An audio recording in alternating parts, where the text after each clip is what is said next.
வணக்கம்ப்பா. எல்லோரும் நல்லா இருக்கீங்களா? நாங்கள் தீபாவளி ப்ரிப்பரேஷன் ஆரம்பிச்சிட்டோம்.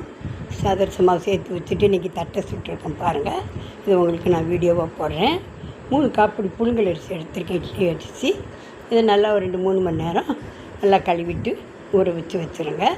இந்த மாதிரி கிரைண்டரில் இட்லி பதத்துக்கு போடட்டும், கொஞ்சம் குறையா, அந்த அளவு வேண்டாம். இப்போ ஒரு மிக்சி ஜாரில் ஒரு மூடி தேங்காய், 10 வெள்ளைப்பூடு, 10 பல் வெள்ளைப்பூடு, கொஞ்சம் கருவேப்பிலை, 30 காஞ்ச மிளகாய், கட்டிக்காயத்தை ஊற வச்சுருக்கேன். கடலைப்பருப்பு 100 கடலைப்பருப்பை ஒரு 2 மணி நேரத்துக்கு முன்னாலே ஊற வச்சு ஃபில்டர் பண்ணி வச்சுருக்கோம். இப்போ இது எல்லாத்தையும் ஒன்றா நம்ம மிக்சியில் அரைச்சிட்டு அதை சேர்த்துப்போம். கடலைப்பருப்பை நம்ம மாவு பிசையும்போது சேர்த்துப்போம். அது எல்லாம் ஒன்றா சேர்த்துட்டு இதை ஓடிட்டுருக்கும்போது நம்ம காயத்தை ஊற வச்சுருக்கோம் இல்லையா, கட்டிக்காயம் தான் சேர்க்கணும் சொன்னேன் இல்லையா. அந்த மாதிரி அந்த ஜார்லேயே அந்த கட்டிக்காய கரைசலை ஊற்றி அந்த ஜாரை கழுவி போடுற மாவோட சேர்த்துக்கோங்க. நல்லா பேஸ்ட்டாக அரைவிடணும். நல்லா நைஸாக அரைவிட்டதுக்கப்புறம் நம்ம இன்னொரு வேலை என்னென்னா, இப்போ ஒரு 1/4 படி பொரிகடலை மாவை எடுத்துட்டு மிக்சியில் பொட்டுக்கடலை மிக்சியில் இது மாதிரி பவுட்ரு மாதிரி நல்லா பவுடராக நல்லா இந்த மாதிரி பவுட்ரு பண்ணி வச்சுக்கோங்க. இப்போ உப்பு 3 ஸ்பூன் சேர்த்துப்போம்.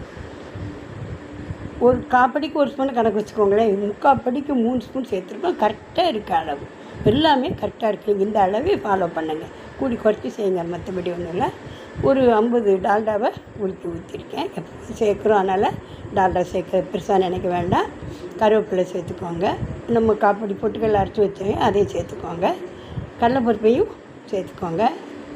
இப்போது 3 ஸ்பூன் கருப்பு எள்ளு சேர்த்து எல்லாம் ஒட்டுக்கு பிசைஞ்சு வச்சோன்னா மாவு பாருங்கள் இந்த மாதிரி கட்டி பதத்துக்கு இருக்கும். இந்த அளவுக்கு மாவு கட்டி பதமாக இருக்கணும்.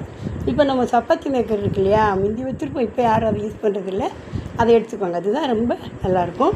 எண்ணெய் கவரை 2 கவர் இப்படி வெட்டி வச்சுட்டு, ஒரு பெரிய நெல்லிக்காய் சைஸ் தான் இது, நீங்கள் அதுக்கு மேலே மாவு எடுக்காதீங்க.